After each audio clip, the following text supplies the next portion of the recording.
આપણા મંત્રીઓને કામ કર્યા વગર માન સન્માન હોદ્દો આ બધું જ જોઈએ છે, પણ એમના જે ઉચ્ચ અધિકારીઓ છે એમને ગણકારતા નથી, એમની અવગણના કરે છે। આવું આપણે અવારનવાર જોયું છે અને આવી ફરિયાદો પણ અવારનવાર ઉઠી છે કે મંત્રીઓ છે, સાંસદ છે, ધારાસભ્ય છે, આમને કોઈ ઉચ્ચ અધિકારીઓ ગાંઠતા નથી, એટલે ક્યાંક ને ક્યાંક નારાજગી પણ એટલી જ જોવા મળે છે। આજે વાત એ જ વિષય ઉપર કરવી છે કે વિધાનસભાનું સત્ર ચાલી રહ્યું છે અને ઘણા બધા મંત્રીઓ છે, ધારાસભ્ય એવા છે કે જેમણે ફરિયાદ કરી છે કે ઉચ્ચ અધિકારીઓ છે એ અમારું ગાંઠતા નથી, અમારું માન જળવાતું નથી। નમસ્કાર, નિર્ભય ન્યૂઝ સાથે હું છું રિદ્ધિ।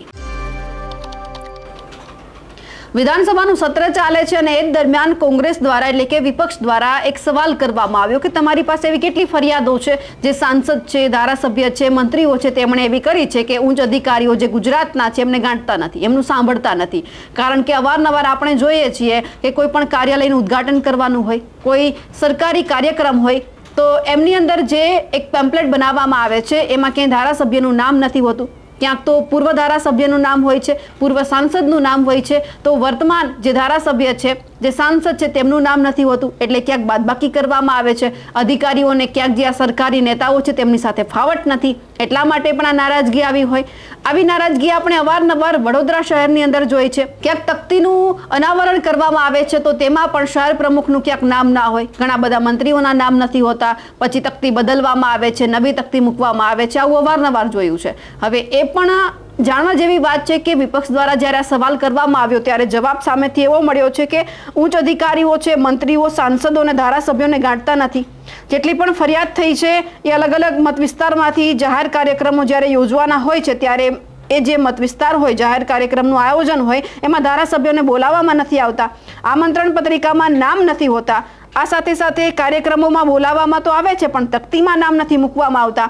આવું ઘણા બધા કેસમાં આપણે જોયું છે। પૂર્વ ધારાસભ્ય, પૂર્વ સાંસદોના તખ્તીઓમાં નામ હોય છે પણ ચાલુ ધારાસભ્ય, સાંસદના નામ જ નથી હોતા, એવી પણ ઘણી બધી ફરિયાદો ઉઠી છે। લગભગ 9 જેટલી આ ફરિયાદો અત્યાર સુધીમાં સરકારને મળી છે કે સરકારનો જે પ્રોટોકોલ છે એ મંત્રીએ જવાબ પણ આપ્યો છે કે અમારી પાસે આવી 9 જેટલી ફરિયાદો આવી છે કે આમાં ઘણા બધા મંત્રીઓ એવા છે, ધારાસભ્ય એવા છે કે જેમણે આ ફરિયાદ કરી છે કે અમારું કોઈ સાંભળતું નથી। આ સાથે જો હવે એ પણ વાત કરી લઈએ કે એવા કેટલા મંત્રીઓ છે, એમાંથી ઘણા બધા ભાજપના જ મંત્રીઓ છે, ભાજપના જ સાંસદ છે, ધારાસભ્ય છે કે જે પ્રોટોકોલ બાબતની ફરિયાદ કરી છે। એમાં રાઘવજી પટેલ છે, કુંવરજી બાવળિયા છે, દીપસિંહ રાઠોડ છે, જસવંતસિંહ પરમાર છે, સેજલ પંડ્યા છે, અરવિંદ લાડાણી છે, શ્યામજી ચૌહાણ છે, વિનોદ મોરડિયા છે, તમામે એવી ફરિયાદ કરી છે કે અમારું કોઈ સાંભળતું નથી, ઉચ્ચ અધિકારીઓ અમારું સાંભળતા નથી। આ તમામ નેતાઓને પણ એટલું જ કહેવાનું છે કે તમે કામ કરીને બતાવો, લોકો તમારું સાંભળશે તો પછી અધિકારીઓ તમારું સાંભળશે।